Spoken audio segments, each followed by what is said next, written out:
ಒಂದು ಕ್ಯಾರೆಟನ್ನು ತೆಗೆದುಕೊಳ್ಳಬೇಕು. ನಂತರ ಅದನ್ನು ಚಿಕ್ಕ ಚಿಕ್ಕ ಪೀಸಾಗಿ ಮಾಡಬೇಕು.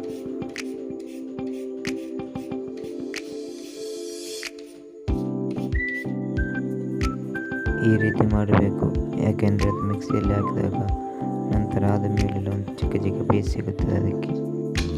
ನಂತರ ಬಾಳೆಹಣ್ಣು ಕೂಡ ಹಾಗೆಯೇ ಮಾಡಬೇಕು.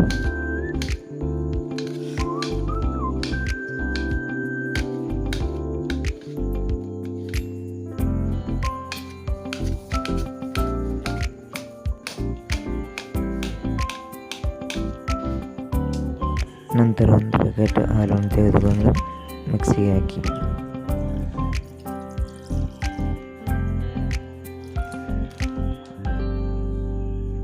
ತೆಗೆದುಕೊಂಡ ಮಿಕ್ಸಿಗೆ ಕ್ಯಾರೆಟನ್ನು ಹಾಕಿ ನಂತರ ಬಾಳೆಹಣ್ಣನ್ನು ಹಾಕಿ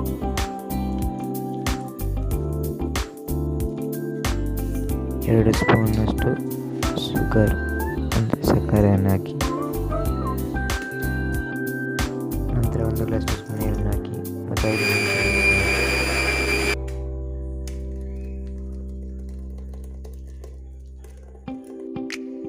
ನಂತರ ಒಂದು ಗ್ಲಾಸ್ ನೀರಿಗೆ ಗಸಗಸನ್ನು ಹಾಕಿ 5 ಮಿನಿಟ್ ವೆಯ್ಟ್ ಮಾಡಿ.